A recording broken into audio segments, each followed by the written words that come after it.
ఇక కవితను CBI arrest చేయడంపై ఆమె తరపు న్యాయవాదులు సిబిఐ ప్రత్యేక కోర్టును ఆశ్రయించారు.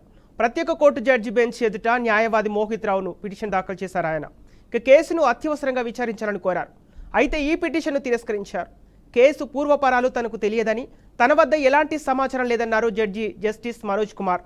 తన ఎదుట లిక్కర్ కేసు వాదనలు ఎప్పుడు జరగలేదని జడ్జి స్పష్టం చేశారు. ఇక అత్యవసర తీర్పులపై మాత్రమే వాదనలు జరుగుతున్నాయని చెప్పారు. ఎలాంటి రిలీఫ్ ఇవ్వలేమని జడ్జి జస్టిస్ మనోజ్ కుమార్ తెలిపారు. రేపు ఉదయం 10 గంటలకు కోర్టులో పిటిషన్ వేయాలని జడ్జి సూచించారు.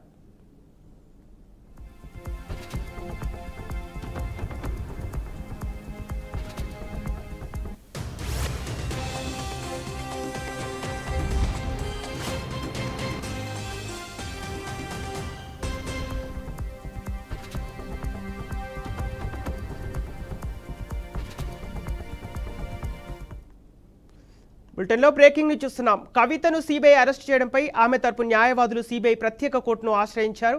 ఇక ప్రత్యేక కోర్టు జడ్జి బెంచ్ ఎదుట న్యాయవాది మోహిత్ రావు పిటిషన్ దాఖలు చేశారు. ఇక కేసును అత్యవసరంగా విచారించాలని కోరారు. అయితే ఈ పిటిషన్ను తిరస్కరించారు. కేసు పూర్వపరాలు తనకు తెలియదని, తన వద్ద ఎలాంటి సమాచారం లేదన్నారు జడ్జి జస్టిస్ మనోజ్ కుమార్. తన ఎదుట లిక్కర్ కేసు వాదనలు ఎప్పుడు జరగలేదని జడ్జి స్పష్టం చేశారు. ఇక అత్యవసర తీర్పులను మాత్రమే వాదనలు జరుగుతున్నాయని చెప్పారు. ఎలాంటి రిలీఫ్ ఇవ్వలేమని జడ్జి జస్టిస్ మనోజ్ కుమార్ తెలిపారు. ఇక రేపు ఉదయం 10 గంటలకు కోర్టులో పిటిషన్ వేయాలని జడ్జి సూచించారు.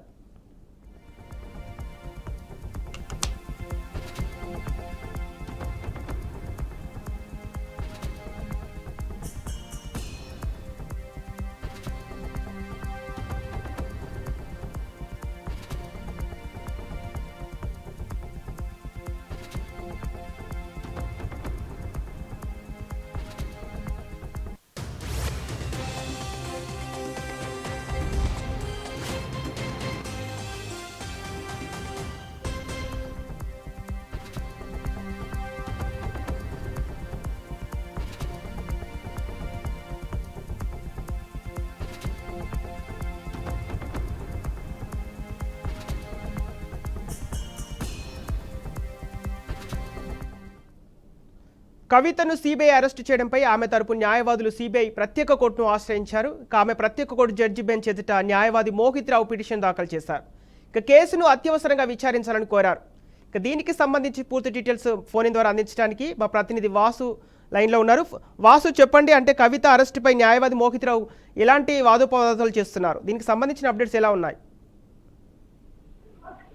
సంపత్, ప్రధానంగా ఢిల్లీ మద్యం కేసుకు సంబంధించి ఇప్పటికే జ్యుడిషియల్ కస్టడీలో తిహార్ జైల్లో ఉన్న కవితను ఈ రోజు సిబిఐ మళ్ళీ అరెస్ట్ చేసినట్టుగా ప్రకటించింది. దీంతో కేసుకు సంబంధించి ఏం జరగబోతుందో అనేది ఇంట్రెస్ట్ నెలకొంది. ప్రధానంగా కవిత అరెస్టు సిబిఐ ధృవీకరించిన తర్వాత ఆమె తరపు లాయర్లు మోహిత్ రావు సిబిఐకి సంబంధించి స్పెషల్ జడ్జి ముందు స్పెషల్ పిటిషన్ దాఖలు చేశారు. అత్యవసరంగా విచారించాలని చెప్పి ఆయన జడ్జిని కోరడం జరిగింది. అయితే దీనికి సంబంధించి ఆ లిక్కర్ కేసుకు సంబంధించి తమ ఎదుట ఎట్లాంటి వాదనలు జరగలేదని జడ్జి మనోజ్ కుమార్ తెలిపినట్లుగా సమాచారం ఉంది.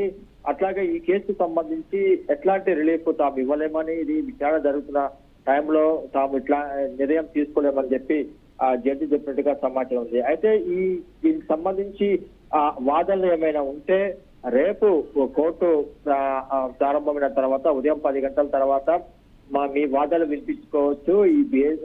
ఏదైతే ఈ పిటిషన్ కి సంబంధించి అరెస్టుని నిరోధిస్తూ ఏదైతే కవిత తరపు అడ్వకేట్లు పిటిషన్ వేస్తామని చెప్పారో రేపు రౌస్ రెవెన్యూ కోర్టులో ఫైల్ చేయొచ్చు అని చెప్పి జడ్జి చెప్పడం జరిగింది. అట్లాగే ఇప్పటికే రౌస్ రెవెన్యూ కోర్టులో కవిత లిక్కర్ కేసుకు సంబంధించి విచారణ జరుగుతుంది. అక్కడికి రేపు ఈ కవిత తరపు అడ్వకేట్లు రేపు పిటిషన్ దాఖలు చేసే అవకాశం ఉంది.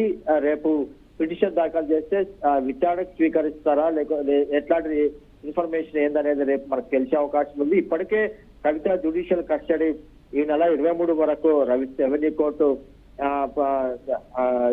పొడిగిస్తూ ఈ క్రమంలోనే ఆమె ప్రస్తుతం తిహార్ జైల్లో ఉంది. ఇటు ఈడీ కూడా 5 సార్లు ఛార్జ్షీట్ దాఖలు చేసింది. ఇటు సిబిఐ 3 సార్లు ఛార్జ్షీట్ దాఖలు చేసింది. ప్రధానంగా ఈ కేసులో ఇప్పటికే జ్యుడిషియల్ కస్టడీలో ఉన్న ఢిల్లీ సీఎం కేజ్రీవాల్ కి సంబంధించి సమాచారాన్ని కవిత ద్వారా తీసుకుంటారా, లేకపోతే ఎందుకు సిబిఐ ఈ కవితని అర్జెంటుగా కస్టడీలోకి తీసుకుందనేది స్పష్టత లేదు. ఇటు సిబిఐ ఎక్కడ విచారణ చేస్తుంది, ఓకే వాసు. సిబిఐ ఆఫీస్ లోకి ఓకే వాసు. లేకపోతే ఓకే వాసు. అనేది కూడా క్లారిటీ లేదు. ఓకే వాసు, ఇప్పుడు ఈ పిటిషన్ పై కోర్టు తిరస్కరించిన తర్వాత కవిత తరపు న్యాయవాది మోహిత్ రావు స్పందన ఎలా ఉంది?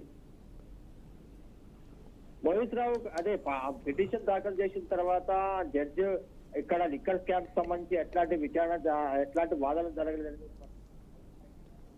Okay right, thank you Vasu.